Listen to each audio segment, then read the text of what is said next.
जैसा कि हम सभी ने सुना है कि commercial bank is the backbone of economy, लेकिन अगर वही बैकबोन कोलैप्स कर जाए तो? और कुछ ऐसा ही हुआ 10 मार्च को सिलिकॉन वैली बैंक के साथ, जो लैक ऑफ लिक्विडिटी के कारण कोलैप्स कर गई, जिसने अमेरिका की फियर ऑफ रिसेशन में चल रही इकोनॉमी में आग में घी डालने का काम किया है, जिससे एक बार फिर से लोगों को 2008 के जैसे फाइनेंशियल क्राइसिस का डर सता रहा है।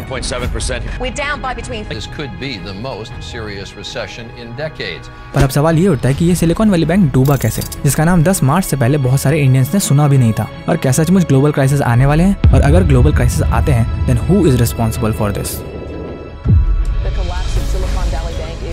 Shockwaves across the entire business world. With the FDIC now in control, customers can access up to $250,000. A rough week for the banking industry. The collapse of Silicon Valley Bank, the second biggest bank collapse in U.S. history.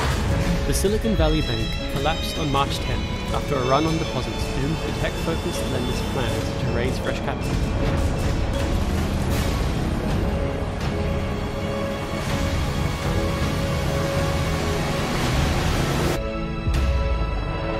Silicon Valley bank founded in 17 अक्टूबर 1983 और अपने 4 decades के इस career में इस bank ने बहुत सारी ऊंचाइयां छुई, जैसे यूएसए का 16th लार्जेस्ट बैंक बनना with asset holding of $209 billion. और इन ऊंचाइयों को छूने में इस बैंक के कस्टमर्स का सबसे बड़ा हाथ है, जो कि ज्यादातर venture capitalist firms, tech startups companies और ऐसे लोग हैं जो प्राइमरी टेक सेक्टर्स में इन्वॉल्व हैं, जिसमें इंडिया के नामी स्टार्टअप्स का भी नाम है, जैसे पेटीएम, शादी.com, नापतोल, ब्लूस्टोन, कार वाले और भी बहुत सारे हैं। तो आखिर ऐसा क्या हुआ कि स्टार्टअप्स के लिए पहचानी जाने वाली दुनिया की सबसे बड़ी बैंकों में से एक सिर्फ 48 घंटों में कोलैप्स कर जाती है?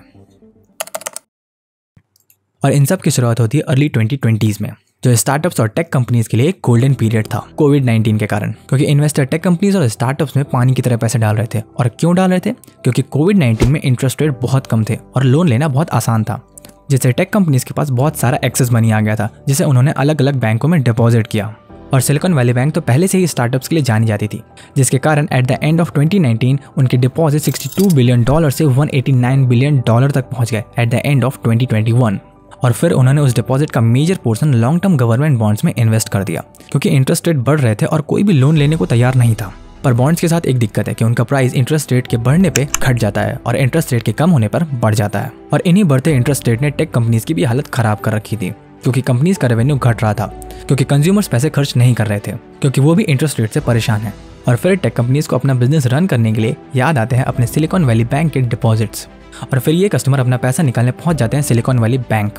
क्योंकि सिलिकॉन वैली बैंक के ज्यादातर कस्टमर स्टार्टअप्स और वेंचर कैपिटल फर्म्स हैं, तो एसवीबी के पास लार्ज अमाउंट में कैश विड्रॉल की रिक्वेस्ट आने लगी, जिन्हें पूरा करने के लिए उन्होंने अपने कुछ बॉन्ड सेल किए at the loss of $1.8 billion.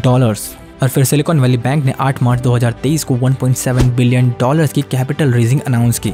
और ये बात इन्वेस्टर्स में हवा के जैसे फैली, जो एक अलार्मिंग सिग्नल थी कि bank was short of capital. और इस बात को और हवा दी पीटर थेल जैसे बड़े इन्वेस्टर के स्टेटमेंट्स ने, जिसकी वजह से बहुत सारे कस्टमर्स ने अपने पैसे की डिमांड की। और अगर किसी भी बैंक में बहुत सारे लोग अचानक से पैसे निकालने लगे, तो वो बैंक उनकी डिमांड को पूरा नहीं कर पाएगा, क्योंकि बैंक हमारे डिपॉजिट का सिर्फ एक सिग्निफिकेंट अमाउंट ही कैश में रखते हैं और बाकी पैसा वो इन्वेस्ट करते हैं। और इस लैक ऑफ लिक्विडिटी के कारण बैंक 48 घंटों के अंदर अंदर कोलैप्स कर जाती है। और ये चीज़ सिलिकॉन वैली बैंक के लिए इसलिए भी मुसीबत बन गई, क्योंकि उनके ज़्यादातर कस्टमर्स स्टार्टअप्स और वेंचर कैपिटल फर्म्स थी, जिनकी हालत अभी खराब चल रही है। लेकिन क्या ये सिलिकॉन वैली बैंक क्राइसिस 2008 के जैसे क्राइसिस का पहला पड़ाव है, जिसमें लेमन ब्रदर बैंक सबसे पहले दिवालिया हुआ और उसके साथ साथ और भी बैंक कोलैप्स कर गए? और देखते ही देखते ये मुसीबत यूएसए से पूरी दुनिया के सर आ गई। तो ऐसा हो सकता है कि वही डोमिनो इफेक्ट हमें यहाँ भी देखने को मिले। फिलहाल के लिए तो यूएस प्रेसिडेंट जो बाइडेन ने ये एश्योरेंस दिया है कि ऐसा कुछ भी नहीं होगा, सभी के पैसे सेफ हैं। That the banking system is safe. Your deposits will be there when you need them. क्योंकि बैंक का कंट्रोल अब फेडरल डिपॉजिट इंश्योरेंस कॉर्पोरेशन के पास है, जो एक गवर्नमेंट रेगुलेटरी बॉडी है। लेकिन सिलिकॉन वैली बैंक के इस कोलैप्स से यूएस, यूरोपियन यूनियन और यूके के बड़े बड़े बैंक्स के शेयर्स ने धूल चाटी है, जिसमें यूएस का रिपब्लिक बैंक 14% गिरा और लंदन का एचएसबीसी बैंक 4.7% गिरा, और वहीं यूरोजोन का डच बैंक 10% तक गिर गया। लेकिन अगर सिलिकॉन वैली बैंक से इकोनॉमिक क्राइसिस जनरेट होता है 2008 के जैसा, then who is responsible for this? SVB के फंड मैनेजर्स, इंटरेस्ट रेट और फेडरल बैंक की पॉलिसीज, या फिर कहूँ कोविड-19, जो शायद जोक्स अपार्ट, लेकिन इनमें से किसी भी एक चीज़ को ब्लेम करना सही नहीं है, क्योंकि अगर फंड मैनेजर्स ने इन्वेस्टमेंट सही जगह की होती तो शायद ये क्राइसिस होते ही नहीं। लेकिन अगर उन्होंने फिर भी की तो कुछ सोच समझ के ही की होगी। So it's all about how we are flexible with upcoming situations.